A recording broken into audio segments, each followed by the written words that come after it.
Hello, I'm Dr. Louise Newson, and I'm really excited to be presenting this first webinar in a series of webinars that we're doing on behalf of the new society, the Newson Health Menopause Society. So today I'm going to be talking about the health risks of the perimenopause and menopause. So some of this information you'll know, and hopefully some of it will be new as well, and it's just trying to make you think beyond just causing symptoms with the menopause and perimenopause, because hormones are important for everything. So just a bit about me firstly. So just to let you know, I have no financial disclosures. I do no paid work with any pharmaceutical companies, and I'm not affiliated with any products at all. I am the director of the largest menopause clinic in the world, and it is a private clinic because none of me or the doctors and nurses and pharmacists that work with me can find jobs in the NHS because menopause care is still sadly lacking and inadequate in the UK. I'm also the director of the not-for-profit company, Newson Health Research and Education, under which the Menopause Society falls.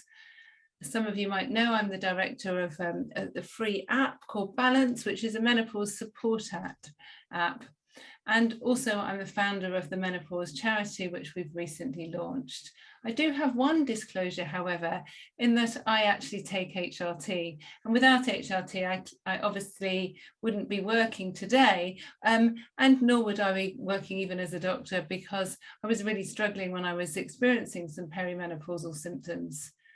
So we know with the menopause and perimenopause, the symptoms are really varied and they can affect women in very different ways. This is a pictogram that we had done when I was working with West Midlands Police, and they were on the back of all toilet doors, really just to make or allow women to be made more aware of potential symptoms.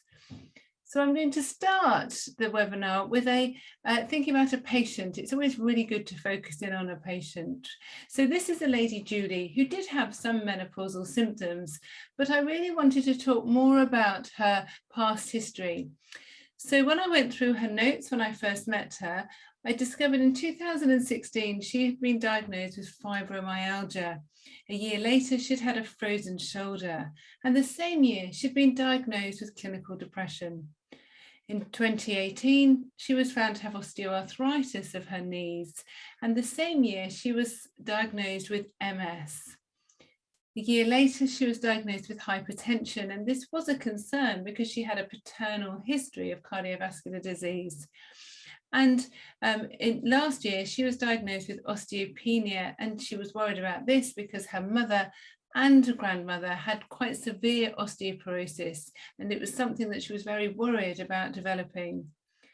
Then earlier this year, she was diagnosed with long COVID. She thought she had a COVID infection last year, which had occurred at the time when they weren't testing. So when I saw all this in her notes and she came to see me, obviously the first thing I said was, are you still having periods? And if not, when did they stop?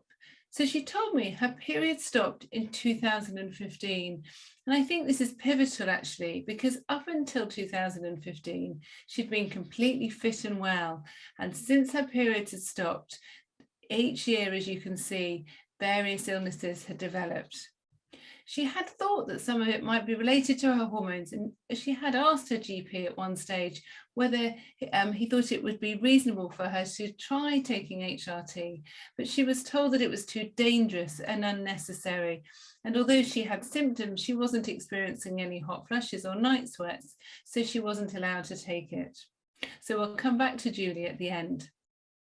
So we all know, obviously, that the menopause affects all women and obviously affects others indirectly. So we know the average age of the menopause is 51, but around 1 in 100 women, probably even more actually, in the UK who are under 40 have POI, premature ovarian insufficiency. We're obviously living longer than we used to in the Victorian times, so the average life expectancy for a woman in the UK is 82.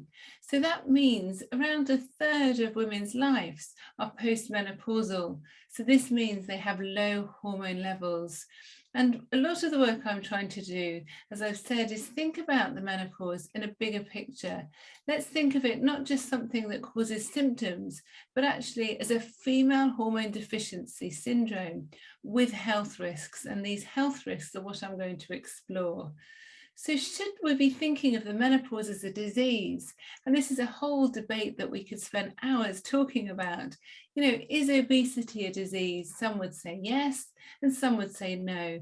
But obesity, like the menopause, is associated with health risks. So until we take it seriously, there will still be these health risks. So you might argue, well, why worry about the menopause? Isn't it just a natural aging process?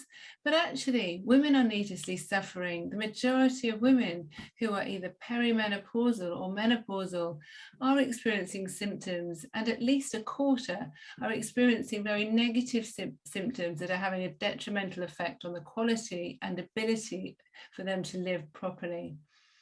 So we know that the health risks increase the longer time without hormones. So we know the younger a woman is when she's menopausal, the longer without hormones, the more health risks. And living without hormones is not actually natural. Hormones, estrogen, but also testosterone, are very important for the way our bodies function. And the health risks are really important to understand. And then when they are understood, you'll often worry about the menopause more. So what about estrogen? That's really thought of as the building block, the bread and butter hormone, if you like. And it is important. There are receptors to estrogen on every single cell in our bodies. I can't think of one that doesn't have an estrogen receptor on it. And this is just a little picture thinking about the different organs. It's very important to think about them, because then if you know how they work in the body, how estrogen works on these cells, when there isn't good levels of estrogen in the body, then you quickly realize how important estrogen is. So this is just some work that I wanted to present from someone called Rocco in the States, and he's been looking at accelerated aging in women who are young, who have their ovaries removed. And he talks about this accelerated aging, and he's looking at the difference between biological age and chronological age. And one of the ways he looks at it is with DNA methylation. And he found that when women have an Euphrectomy, it's associated with higher levels of DNA methylation, both in the blood and the saliva. And when women are even younger, so the longer without their hormones, as I've said, there's some acceleration of this, this DNA methylation. But interestingly, estrogen in HRT slows down that process. And he's looked at different diseases associated with the estrogen deficiency after Euphrectomy. And you can see here with the cardiovascular and metabolic conditions, they all increase. So hypertension, diabetes, coronary heart disease, stroke, congestive heart failure, all increase compared to women who have not had their ovaries removed. Mental health conditions again increase, even substance abuse disorders, dementia, Alzheimer's, schizophrenia increase. Then other conditions, cancer of all types, even chronic obstructive pulmonary disease, osteoporosis, and chronic kidney disease. And this is really important to think about when we're thinking about women who have not got hormones in their bodies for long periods of time. So this is looking at estrogen predominantly, but then what about testosterone? Certainly up until a few years ago, I naively thought it was just a male hormone. How wrong was I? Because we know actually that testosterone is the most abundant biologically active hormone in women. Women actually produce 3 times more testosterone than estrogen, yet so many women and so many healthcare professionals don't even know this and don't know that we even produce testosterone from our ovaries. And like with estrogen receptors, testosterone receptors are everywhere. And I've just listed some of the more important areas where you can find them. So when we think about symptoms of testosterone deficiency, there are very many, and these symptoms are very common, and a lot of people think they're due to estrogen deficiency. and they can be, of course, but we know that they're likely to be associated with testosterone deficiency. And certainly the mood, energy, concentration, stamina, these are really affected in women who have low testosterone. Whenever we read about testosterone deficiency in women, it's always about reduced libido. And obviously that's important, but so are these other symptoms as well. And you can see why a lot of women with testosterone deficiency are really struggling to live and struggling to maintain their jobs as well, because of the way the brain doesn't work often so well when there is testosterone deficiency. So we know that low testosterone levels is associated with quite important changes in the brain, actually. So there can be loss of hippocampal synaptic density, and also testosterone is likely to prevent against oxidative stress, apoptosis, and also amyloid deposition. And this is thought to be one of the reasons that testosterone might protect against dementia in older women. We also know that testosterone has a favourable effect on the endothelium, and we've got some short-term data that it reduces risk of cardiovascular disease. And actually, very interestingly, it may be protective for breast cancer. So women who have testosterone might be associated with a lower future risk of breast cancer, or even women that have had breast cancer, it might reduce recurrence, and there's some interesting work in this area. So if we go back to estrogen, this is really important actually if you think about our immune function. So this is quite a busy picture, but it shows all the different white cells and showing how when they're stimulated by estradiol, it can have very important effects. We know that the cytokines can be produced differently. We know the number of cells can change. And this is really important when we think about disease, but also infection as well, obviously. So 17-beta estradiol, as it says in the middle, is the really important, it's a good estrogen. There's different types of estrogen. So when people have estrogen in fat cells, or some of the metabolites of oral estrogen, that can be estrone, which is very pro-inflammatory and doesn't have the same beneficial effects as estradiol. Whereas 17-beta estradiol is the estrogen that's in the HRT that we usually prescribe, that's transdermal. So in the patch, the gel and the spray is all 17-beta estradiol. So what about its role in immunity? Well, we know that women have better innate and adaptive immune responses. So when men have a cold and it's turned into man flu, it's not just because they can't cope with their symptoms, it's actually because their symptoms are worse than ours. They can't fight infections in the same way. And we know that there's a higher rate of sepsis, for example, in men compared to premenopausal women.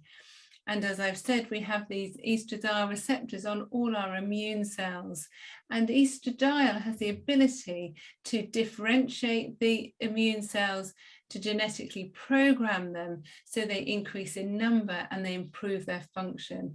And actually they can last longer as well. So it's very powerful, has this incredible effect on our immune system.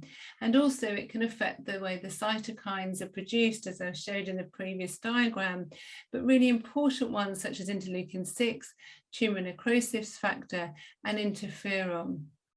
And we know also that estradiol can attenuate the cytokine storm. It works as an antiviral as well. So if you think of diseases such as hepatitis C, Ebola, HIV as well, actually, these people who have estrogen in their bodies have a better outlook on prognosis compared to men. So then we also know, don't we, that autoimmune diseases are far more common in women and far more common in middle-aged women as well, because the protective effect of immunity is diminished in postmenopausal women. So i.e. estrogen helps, and without estrogen, immune function changes, more likely to have autoimmune diseases. And we know that it's a dose-dependent effect. So actually low levels of estradiol are thought to be pro-inflammatory, whereas higher or physiological levels are anti-inflammatory. We know that menopausal women with low estrogen have an increased leukocyte adhesion and also interleukin-6 and MCP1 expression, and that can alter the immune function. And women who have estradiol and HRT, this inflammation is reduced. So some of you might have heard of inflammaging, and I think this is really important, and it's this process that's going to be talked about more and more in years to come, and it's thinking about this biological aging that can occur. So we have this immune dysregulation. As we get older, processes that occur in our body mean that our immune function doesn't work as well. So rather than it being very anti-inflammatory, it's more pro-inflammatory. Some of the immune cells are switched on and they're not working very well. So these cytokines can be produced, and we have this accelerated aging that occurs. The cells, the immune cells that are most likely affected by this are the macrophages and monocytes.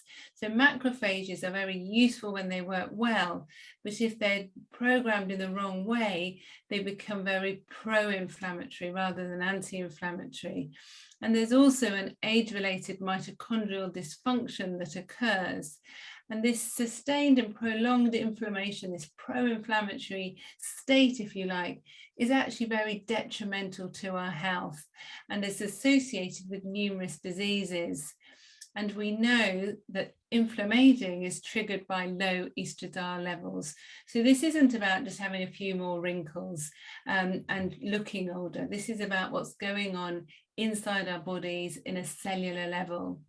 So this picture I found just shows the diseases that are associated with inflammaging, and you can see they range from the heart diseases, metabolic diseases, depression, dementia, osteoporosis, sarcopenia, anemia, and obviously they are a lot more common in older people, but they're a lot more common in people with estrogen deficiency because of this pro-inflammation that occurs, especially in the macrophages. So COVID is the most important disease or infection in the whole world at the moment.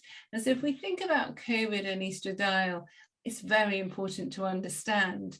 So quite early on, we got some studies from Wuhan that found that women who had lower estradiol levels were actually more likely to have a more severe infection with COVID. And menopausal women with low estrogen levels actually don't make the same number of antibodies and cytokines, and the risk of a severe infection is a lot higher in postmenopausal women. And we also know that postmenopausal women had longer hospital stays for COVID compared to premenopausal women. In addition, we've known for a long time, really, haven't we, that men have a higher risk of more severe disease than women, and they've got a nearly double increased risk of death compared to women. We know that women who have low estradiol levels associated with more severe infection, and looking at the SARS coronavirus in mice who were estrogen depleted, so mice that had their ovaries removed, were found to have a worse prognosis and also an increased number of these inflammatory monocyte macrophages in the lungs. And this is very important when we think about coronavirus and we think about the cytokine storm, and that seems to be one of the processes that leads to mortality.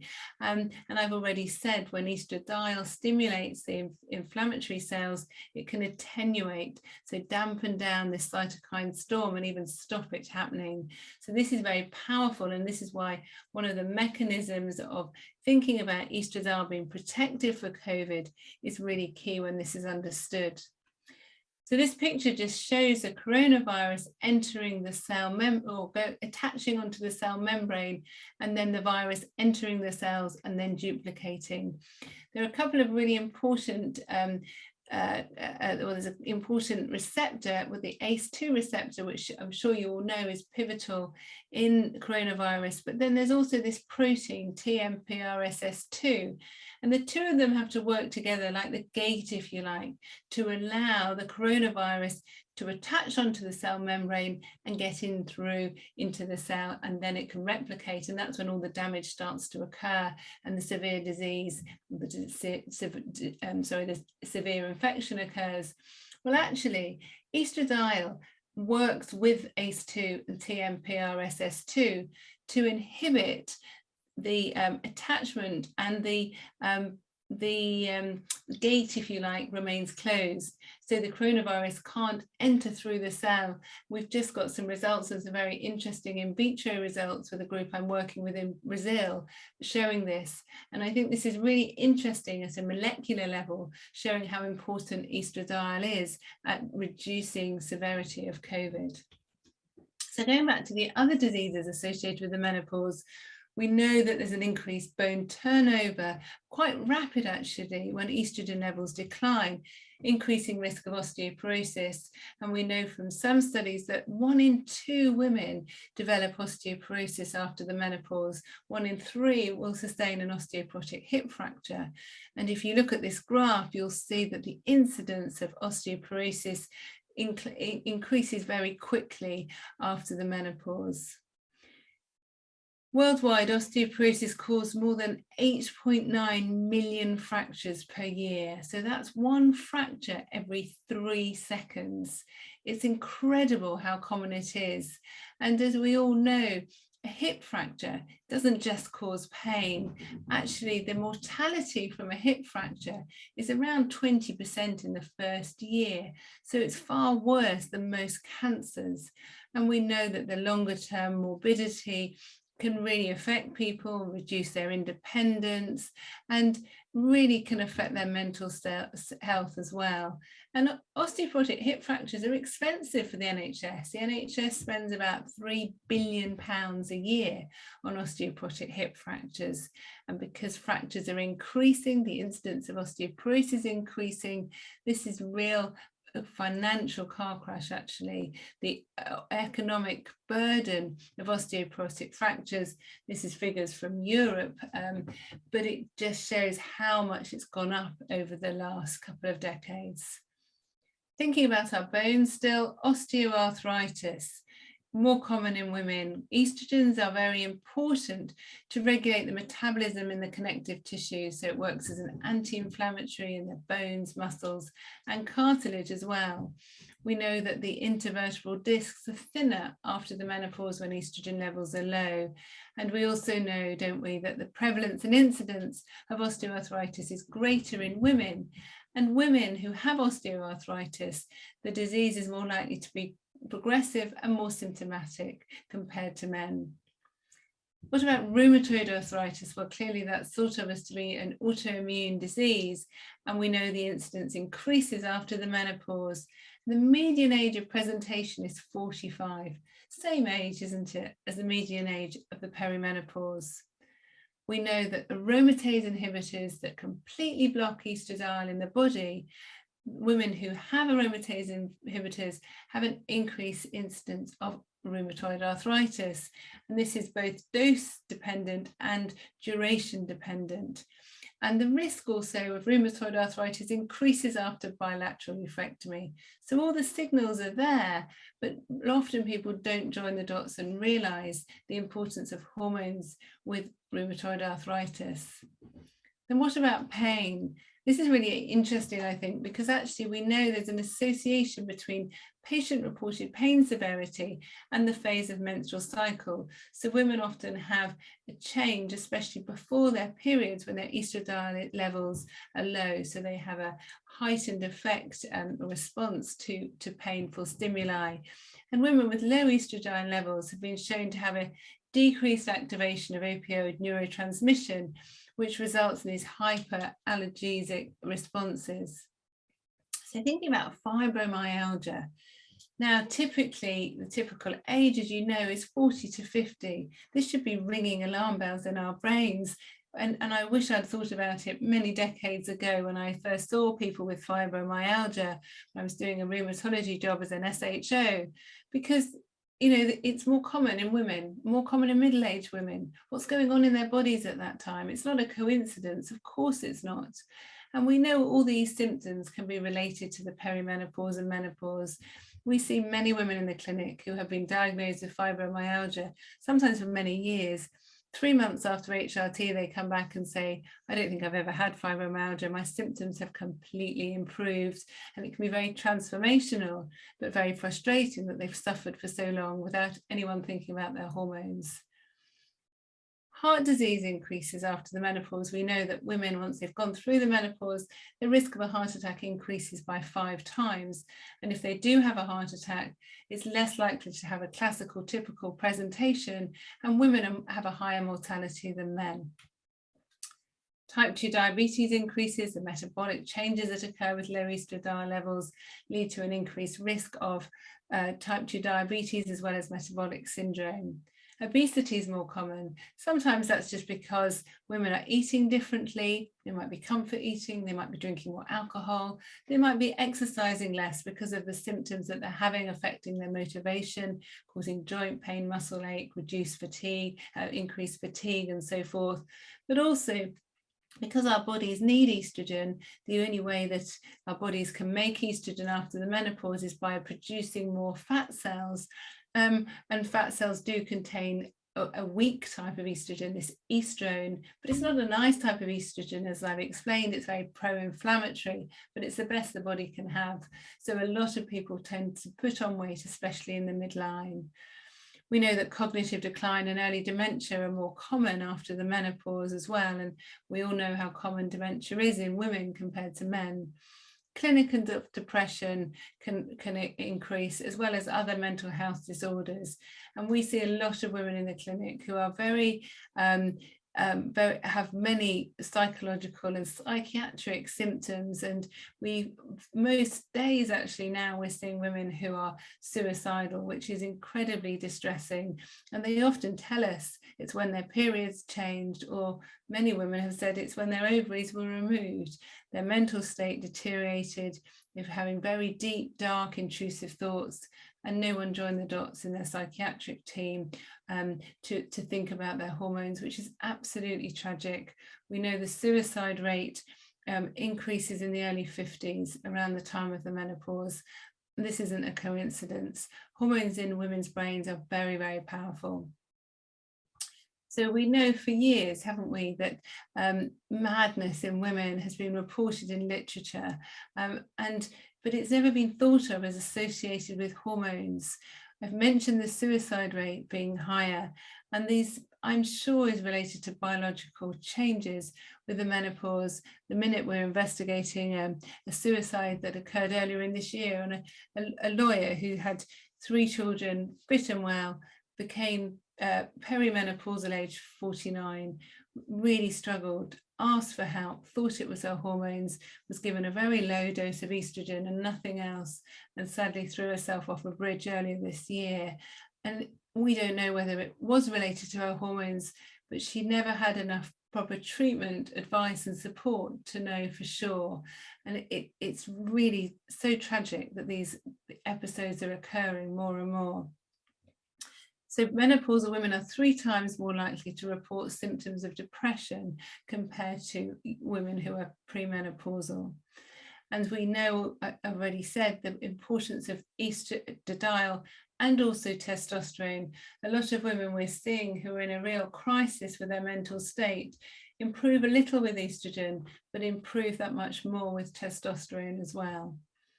So thinking about hormones and our nervous system, MS, again, more common in women, more common in the during the sort of perimenopause age. A lot of symptoms start during the mid-reproductive years. And we know that menarche and postpartum, when hormone levels change, can trigger relapses in women with MS.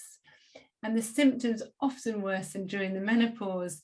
And I see a lot of women with MS who are being told their MS has worsened when they're in their 50s, but often it's their symptoms of the menopause that have come on, and people are attributing them to their MS. We know that MS severity is worse after a surgical menopause, and also in women who've had an early menopause. The symptoms such as urinary symptoms, poor sleep, cognitive impairment, mood changes are often all just thought to be MS. So it's crucial that these women have their hormones explored as well. We know that estrogen and testosterone are anti-inflammatory in the nervous system, and they can affect myelin, which obviously is affected in MS. And estradiol is neuroprotective as well. It promotes neuronal and oligodendrocytic survival. And this slide is quite busy, but it shows all these chemical reactions that are occurring in the different cells, and the astrocytes, the microglia, and neurons as well. So it's just such a crucial chemical for all our cells in our nervous system to work and function properly. Then what about long COVID? Long COVID is a disease that's here to stay. There's no diagnostic criteria, there's no diagnostic test for it. And the symptoms, there's a whole myriad of symptoms, and it's making it very difficult to make a formal diagnosis. But if we think of some of the symptoms of long COVID, such as the ones I've listed here, but then also think about the symptoms of the perimenopause and the menopause, well, the symptoms are the same. So how do we differentiate? And we don't, do we? But what's really important is that we're thinking about the perimenopause and menopause all the time and not attributing these symptoms to something else. Recently, we did a questionnaire of 460 women who have been diagnosed with long COVID, and we asked them whether they thought their symptoms could be related to their hormones. And the majority, so 62%, reported that their symptoms were worse on their days before their periods. And obviously we know that's when estrogen levels are at their lowest. And the majority actually thought that some of their long COVID symptoms could be a result of either their perimenopause or menopause. Yet for the majority of them, no healthcare professionals in long COVID clinics had been talking to them about their hormones. So it's a real missed opportunity. We know it might have just happened that they're being misdiagnosed, but actually long COVID might be worse in these women. We know that any infection can affect ovarian function adversely, but also I've mentioned the ACE2 receptors earlier, and we have a lot of ACE2 receptors in our ovaries. So it might be that the ovaries are more damaged because of the coronavirus, and so symptoms of the perimenopause or menopause were more severe. And also, of course, I think a lot of women might be labelled as having long COVID, whereas they're not. They're just women who are perimenopausal or menopausal, the same way that women with fibromyalgia are given this term, but actually their symptoms melt away with the right dose and type of HRT. We've seen already quite a few women in the clinic who have been diagnosed with long COVID, but they're also perimenopausal or menopausal, so we give them HRT appropriately, and certainly with the right dose of estrogen and testosterone, they often really improve. I've got a couple of patients who have improved completely, and others that just have improved enough so that they can get out of bed, they can cook their tea for their supper, cook their tea for their children, or some of them have managed to go back to work. And I don't know whether it's coincidence or not, but I'm sure it's a combination of hormones that have really helped. We've just had this article published this week in The Lancet showing, really talking about how important it is to address sex hormones and women's health, because in the UK alone, £20 million has been invested into long COVID research. None of the research groups, however, are looking at female hormones, which I think is really missing out on something and incredibly frustrating. So if we go back to our patient from the start, Jennifer, she was given Estradiol patches, started off with 100 micrograms. She was still getting a few symptoms, so increased after 3 months to 200 micrograms, which is very safe to do, really important to achieve physiological levels. She had a repeat estradiol level done and it was 620, which is quite reasonable. 6 months later, she had symptoms suggestive of testosterone deficiency, so she was given Testosterone, making one sachet last 7 to 10 days.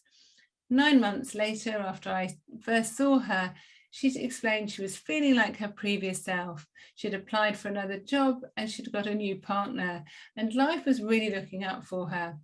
She gave some wonderful quotes saying, "I have regained my energy levels and I have joined a gym. I can actually go through the day without feeling like I am going to fall over with exhaustion. I never thought I would say this, but truly, you have given me back my life. And words like that are just transformational. It's absolutely incredible to be able to help these women. But actually, deep down, I'm even happier because I know that giving them back their hormones, especially estradiol, is actually improving their future health. And we'll hear more about this from Rebecca in a minute. So finally, I just wanted to mention the Menopause Charity, the charity we've recently funded, and we really want to raise money so we can fund a helpline and eventually we can fund some good research projects. And then some of you might have heard of the free app Balance that we've developed, which women can download their symptoms. They can create a health report, which they can then share with their healthcare professional. And we found that women that do that are more likely to receive evidence-based treatment. So it's worth people considering downloading it to get the information and knowledge before they come and see us in the clinic. So I hope you found that informative, lots of information to take on board, and I hope it's going to make you think about estrogen in a very different way. So thanks very much.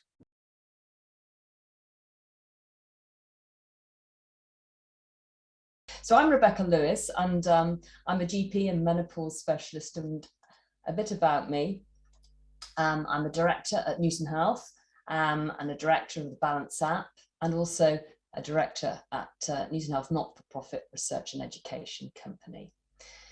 So really today I was going to talk about the benefits of HRT, and I really wanted in the next 20 or 30 minutes to get over the fact that actually lack of good menopause care can lead to a medical crisis, a social crisis, and an economic crisis.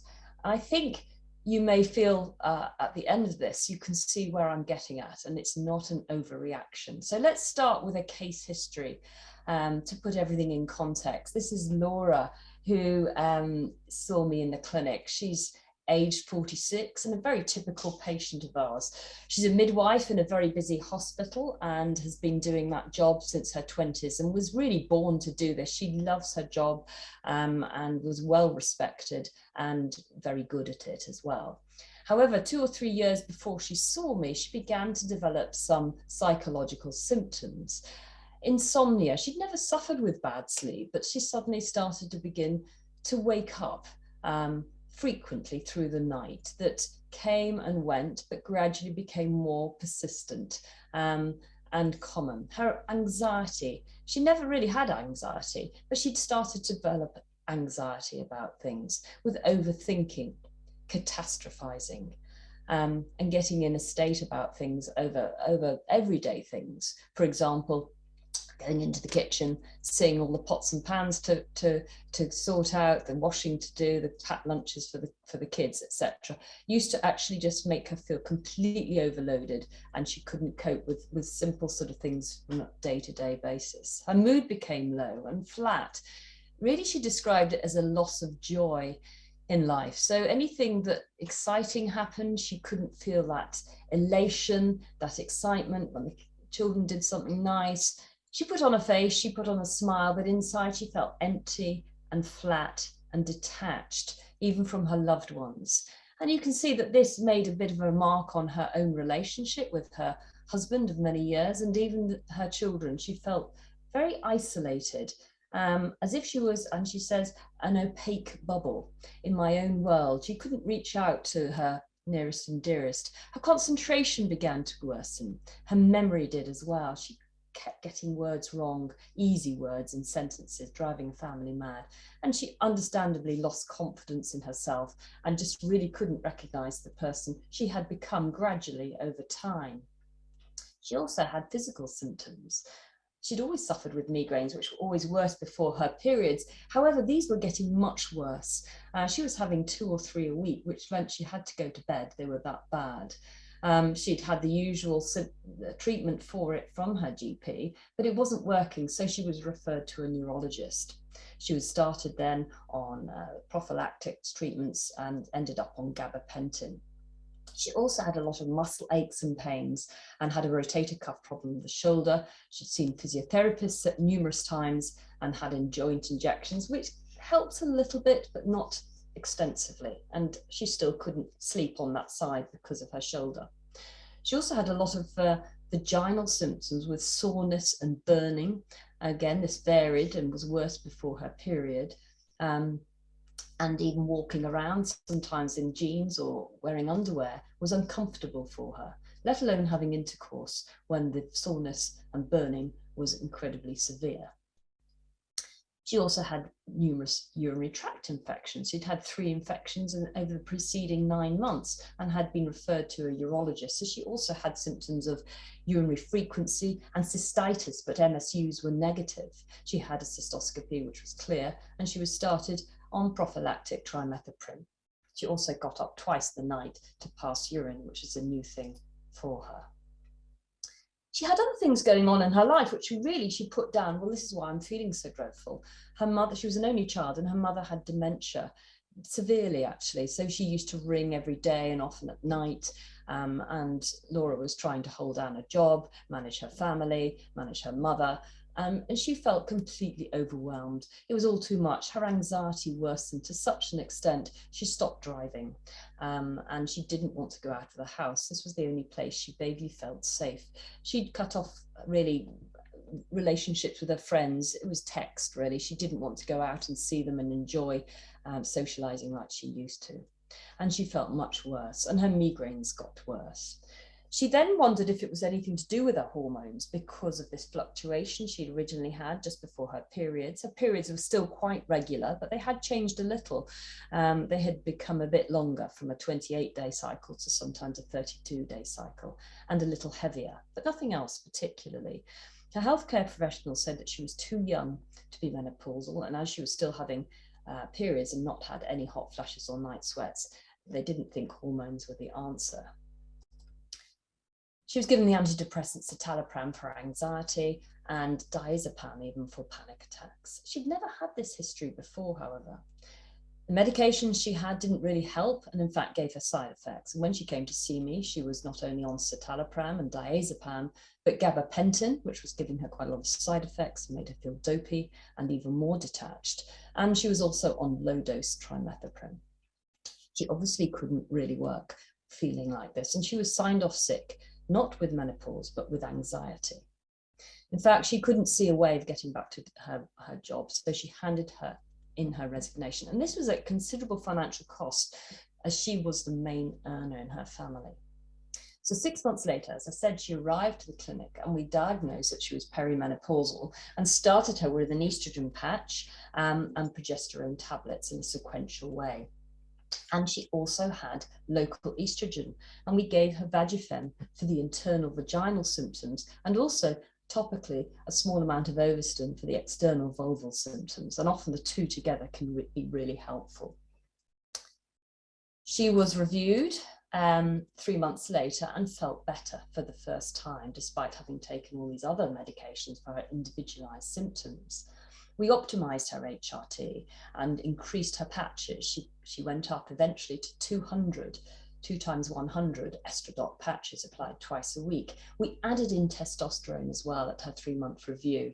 And she was already sleeping better, and her outlook was more positive and less anxious. This continued, and 9 months later, she was felt back to normal and was back working as a midwife. And she had managed to stop those 5 other medications that she was on and giving her side effects.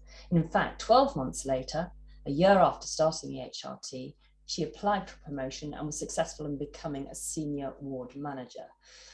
So you can see this is a really lovely, happy ending for Laura and her family. But there were so many ways that this story could have gone down many different pathways. And I think that's really key to get over how amazing HRT can be for women in really changing their destiny in many ways, and changing the way they function, their relationships, etc. So I think we need to just pause and think, what were the benefits for Laura? Well, we say HRT improves the quality of life. That sounds really trite and not really, what does that mean? But actually, in Laura's case, it was transformational, a word she used. Relationship with her husband was so much better and was back on track. They're connecting properly. They were physically together, whereas before they weren't. And her relationships at work were also much better. She'd become irritable with her colleagues and had even had problems, had been taken aside and a few words had to be had with her because she was reported as being difficult at times. And everything at work was going much more smoothly. Finances, of course, are much more healthy and stable. She was back and earning, and her symptoms had gone. She was sleeping well. She was happy. Her mood was positive. She felt back to herself, and her urine infections had gone, and she was passing urine normally. Her libido was much better, and there was no discomfort with the intercourse. In fact, her shoulder pain had gone and she had no more general stiffness, and she was now able to exercise. Again, another positive effect for her, reducing her cardiovascular risk even more because she was motivated, she didn't have any muscle pains, and she was back doing exercise and running and doing weight-bearing exercise, which is also all really important for her future health. There are also benefits for the workplace. Laura is a frontline worker and desperately needed. She's doing an enormous amount for our society, and she's back working in the NHS, which is fantastic. She's actually taken promotion. So from her personal point of view, she's using her skills to her best ability, and the workplace is getting the maximum out of its employee. She's also saved the workplace sick pay and the cost of re-employing a highly skilled member of their workforce. And that's been estimated to cost £30,000 to an employer to re-employ someone of this level of skill and experience, when you think about the amount of sick pay, time off work, cross cover from colleagues, and actually skilling up someone else to do their job and re-educating someone else. There's also benefits to the NHS. She saw the GP about 10 times a year before she had HRT with all her ailments and problems, and each one was dealt with individually, and no one really looked back and joined all the dots and stood back and thought, hang on, there's one thing causing all these sort of things. And if we can get in there quickly and diagnose menopause quickly and get correct treatment for them, we can save the NHS millions and billions. For example, we commonly see, Laura didn't have all of these, often people are referred to a cardiologist because they have palpitations, neurologists like Laura from increasing migraines, and even worried about early dementia, CT scans. Urology often see these women for recurrent UTI or bladder control issues. Psychiatry for low mood and anxiety, which can be incredibly severe in some, to the point that they have multiple antidepressants, they're inpatients, and even ECT. ENT surgeons will see perimenopausal women with dizziness, tinnitus, maxillofacial for sore mouth syndrome as well. And rheumatologists also will see a lot of these women with fibromyalgia and chronic fatigue and other joint problems. So you can see how many wasted resources happen because the diagnosis is not made in a timely fashion.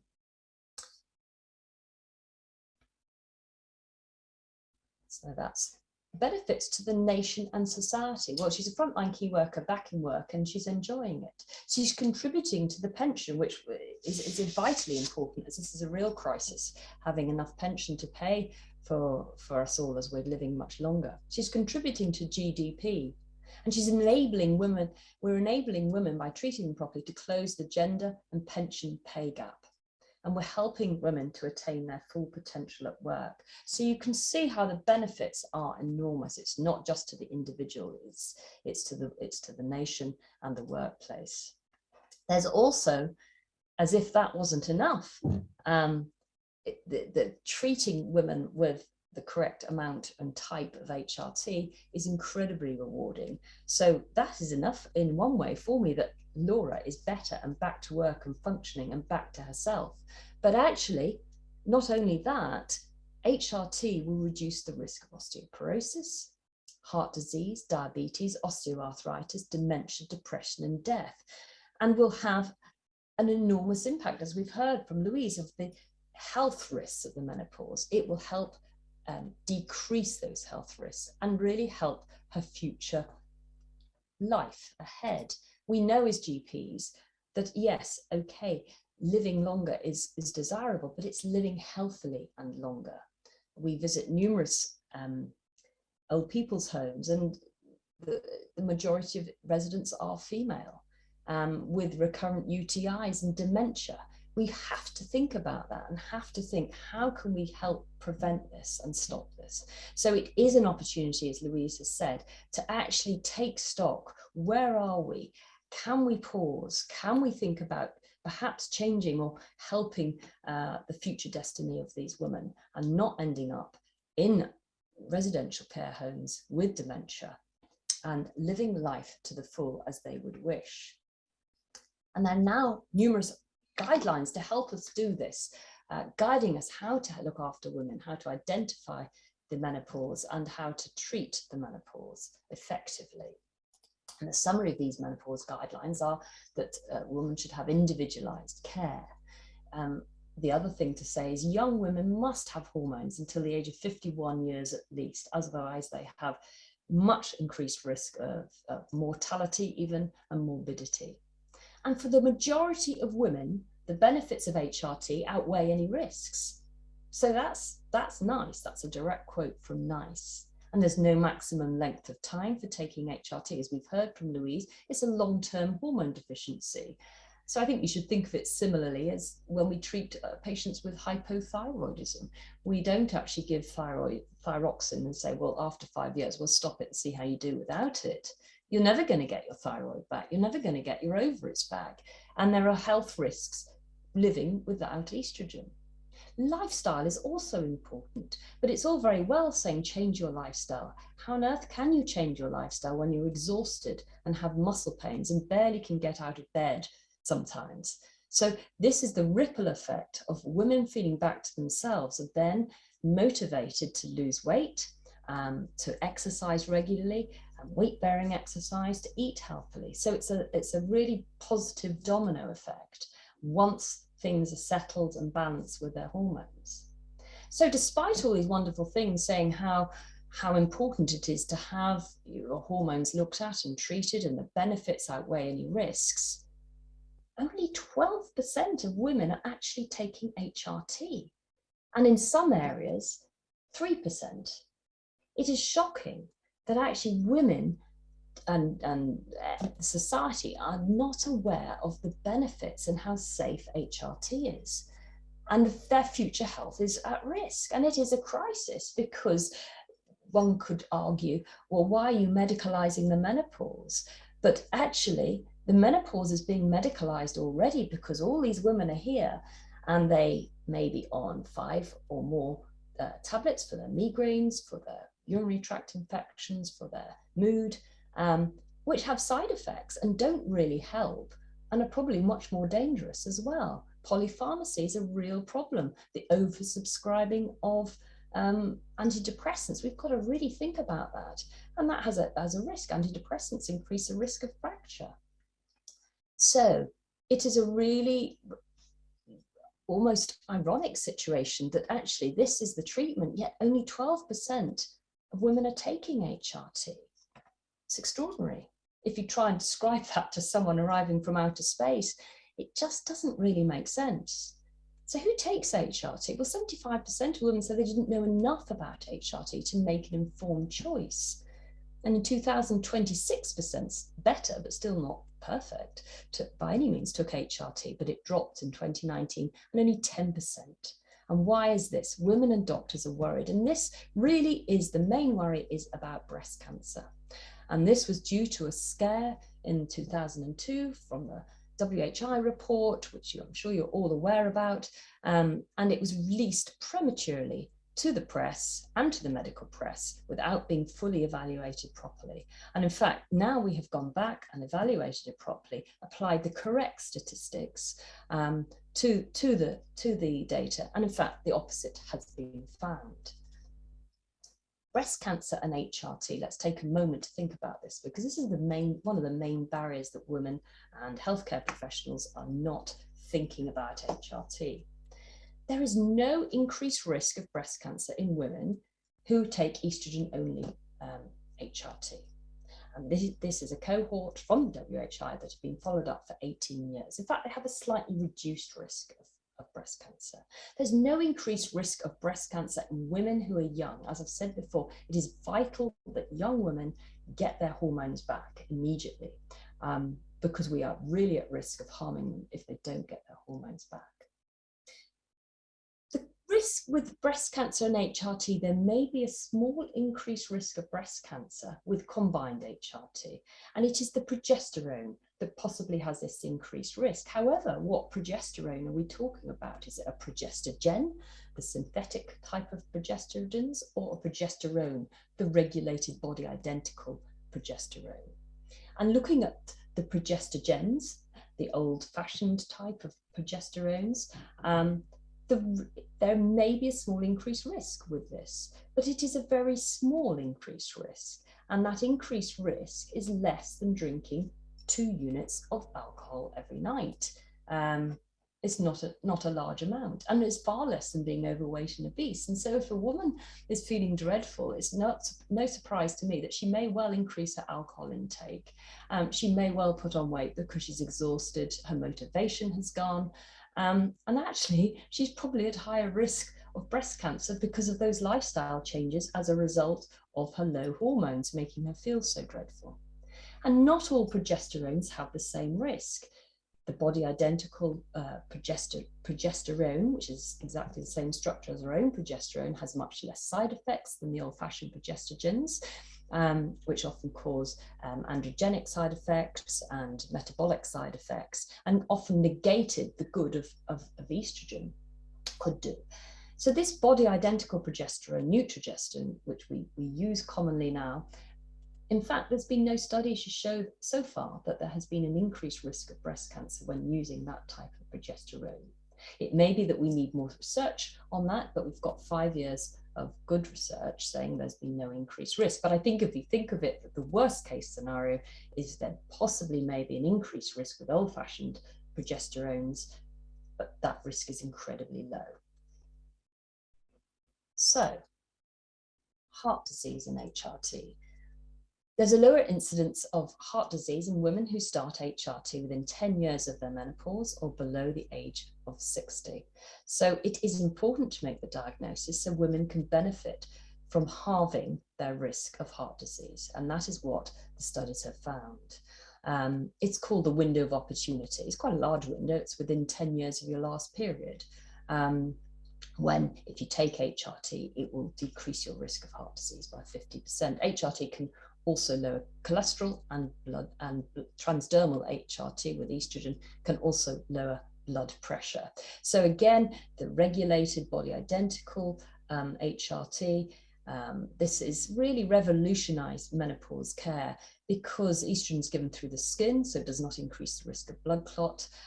It can be change the dose according to the individual, and every individual will have a different dose of HRT, much like when we give thyroxine. It's not a standard dose, it will change according to the individual's metabolism, number of thyroid receptors, etc., etc. Same with estrogen.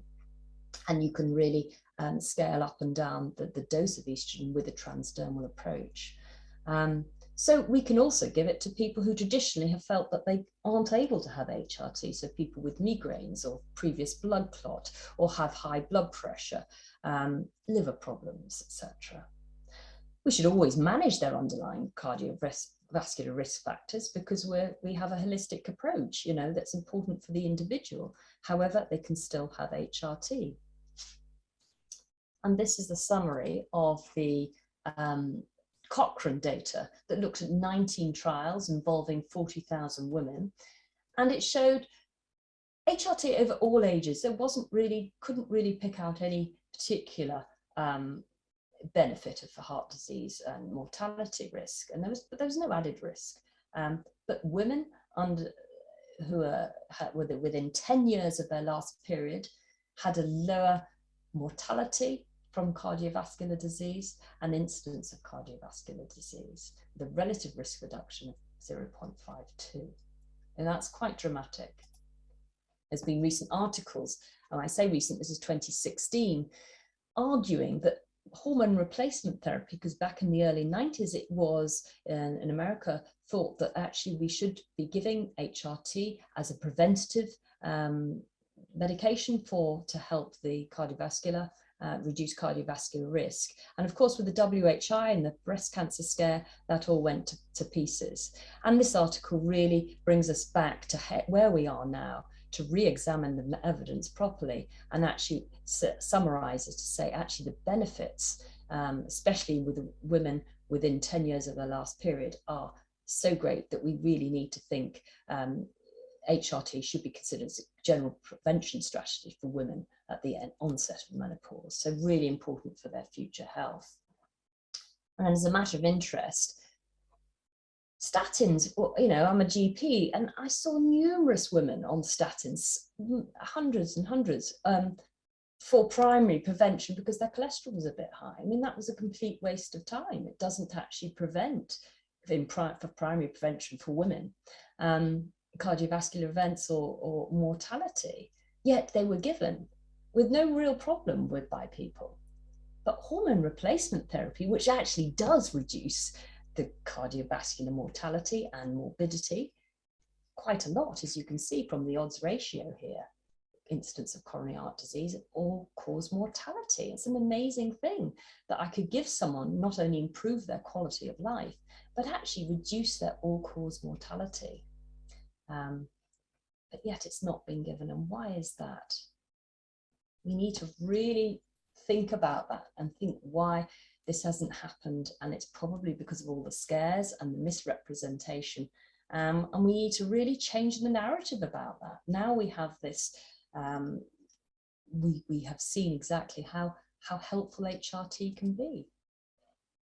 That also, there used to be a fashion to say, or still is, stop HRT every so often and see how you go without it. But actually, there's a slight increased risk of cardiovascular disease and stroke in the first year of stopping HRT. So really is not a good, sensible thing to be stopping HRT every year or every few years, because actually that increases the risk of cardiovascular disease and stroke in the first year of stopping. After the second year, the risk goes down again. So that's important to remember. So cardiovascular, I think we understand that there's a massive improvement in outcome if hormones are replaced in a timely fashion. Osteoporosis, 1 in 2 women over the age of 50 will have a fragility fracture. 75% of all hip fractures are in women. We've heard from Louise how the cost of the NHS is $2 billion a year and probably more. So hugely important. And HRT is the only proven medication to help prevent osteoporosis. The biphosphonates help treat it, but there's no data at all to say that it helps prevent osteoporosis. And estrogens are the most physiological way of increasing bone mass density and preventing osteoporotic fractures, therefore. And the way I like the physiology working is that estrogens actually improve tensile strength. So often the problem is with alendronate and the biphosphonates, they make the bone stronger but stiffer. So a sudden movement, it's like a sort of skyscraper. Actually, they must bend in the wind to be strong. If they're really rigid and the wind comes along, they will, you know, fracture. It becomes more unstable. So estrogens are a really natural way to help tensile strength, which is important. And it decreases, HRT has been well known to decrease the risk of fracture and will continue at any age it has started. If you happen to start HRT in your 80s, it will give you a benefit on your bones at any age. And it's the silent disease, as Louise has said, it doesn't hurt us, so we don't think about it. But once it's established, it is very difficult then. Every time possible, HRT is the most appropriate treatment for the prevention of osteoporosis in postmenopausal women before 60 within 10 years after menopause. And a new concept, osteosarcopenia, is sarcopenia, muscle loss, plus osteoporosis or osteopenia. And this is a much more discerning marker of fracture, because some people do have osteoporosis, but if they don't fall, they can get away without a fracture. As we all know, in general practice, you know, we looked at hip protectors, etc., and trying not to, you know, having the carpets and the rugs removed, and, you know, trying to stop the elderly falling. But one way of stopping elderly falling is to make sure the muscle mass doesn't deteriorate. And of course, HRT helps maintain muscle mass and helps prevent osteosarcopenia, which is also really important. And when I say HRT, I mean estrogen, but also testosterone. We know that testosterone also is really important in building muscle mass. Dementia and HRT. And dementia is a leading cause of death in women in the UK. Perimenopause estrogen replacement significantly prevents Alzheimer's disease. We have studies now that show this, how we can reduce the risk of dementia even with HRT. It depends which type of progesterone you use. Again, the old-fashioned progestogens can attenuate any positive effects sometimes of some estrogens. So getting the right progesterone is really important. Diabetes, HRT will decrease the risk of diabetes. Meta-analysis of 107 trials showed 30% reduction.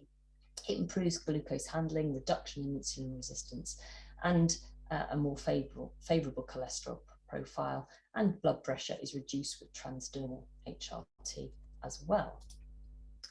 Now, mood is really, really important. You know, I spoke to a woman today, as Louise has said, who was almost bedbound for 2 or 3 years. She was seen by numerous specialists and had numerous treatments, which sadly did not work. And then she started HRT. She's still not right, but she's the best she's been after 9 months of HRT. And I've recently just added in testosterone and increased her estrogen further. So that's a severe case. But I have really almost never met a woman who has an increased level of anxiety to a certain degree. And that may be all it is for some people. It may just be a small increased risk of anxiety, but the variation is enormous. And we need to know why that is more. I mean, you can know that yourselves if you think about hot flushes and sweats. Some people are drenched at night with their symptoms with sweats. Others will never have a sweat. So it is very variable, our symptoms from individual to individual. But depressive symptoms occur, depending on which study you see, 45 to 68% of perimenopausal and menopausal women. And we know this, it's logical. Estrogen increases 5-HT postsynaptically and is really important in our limbic system, the area to do with our mood, concentration, memory, libido, and fatigue as well. So it's really important neurotransmitter that needs to be replaced if women are suffering. Osteoarthritis, it's an anti-inflammatory. We know that having HRT can help decrease prevalence of spine and knee osteoarthritis. And death, it reduces all-cause mortality, as we saw in the previous slide, if initiated within 10 years of the menopause. There are also, Louise has really talked about this, about protective effect of estradiol on our immune system. And looking at COVID, we know that there are less deaths of COVID from women who are young, pregnant, or taking hormones. And the fatality has been reduced by 50% in women who are taking HRT compared with women not taking HRT who are menopausal. And that's quite amazing. That's high signal. More research is needed about that, to look into that. The Estrogen data, looking at hospital admissions in England, Scotland, and Wales, found women taking HRT were much less likely to die. And it was a statistically significant lower risk of death if a woman was taking HRT. They were also less likely to have the risk factors of heart disease and diabetes, which increases the mortality risk from COVID. However, this again has been ignored, really. It's a high signal, it should be looked at, and so far it hasn't really. So really that sort of sums up what I wanted to say, and I think you can hopefully see the benefits of HRT, and especially with the new type of HRT, which really has revolutionized the treatment by by diminishing side effects and unwanted effects even further by using regulated body identical HRT. It's really important that we also consider testosterone. I'm not going to say too much about it because Zoe Hodson is going to do a talk about this in a month or so, which will be fascinating, and we'll go into the detail about testosterone there. Louise has mentioned it too, but we know that testosterone helps mood, sleep, concentration, memory, fatigue, and libido. We know that it helps bone density and muscle mass as well, and other things. So that's really important.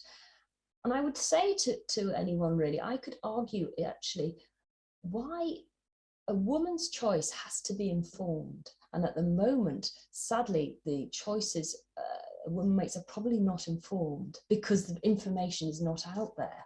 And many women are still worried about breast cancer or family history of breast cancer. These sort of things, or they've got diabetes, they can't have it. And this is wrong. So we really need to get women informed and empowered to make the right decision for them if they would like to have HRT. And I think you could argue the more discerning question is really, what are the risks of not taking HRT? I'm going to leave you with, if anyone's interested or hasn't done it, the Confidence in Menopause program, which is free to all healthcare professionals. We've had 17,000, I think, download it. We've had excellent feedback. And it's really, 4 of us did it, and we're all GPs, and it's made for GPs. It's practical, it's pragmatic, and hopefully that would be of interest to you all. And really that brings me to an end. So thank you very much for listening. And I'm so sorry about all the IT glitches, but hopefully they've settled down now. Thank you.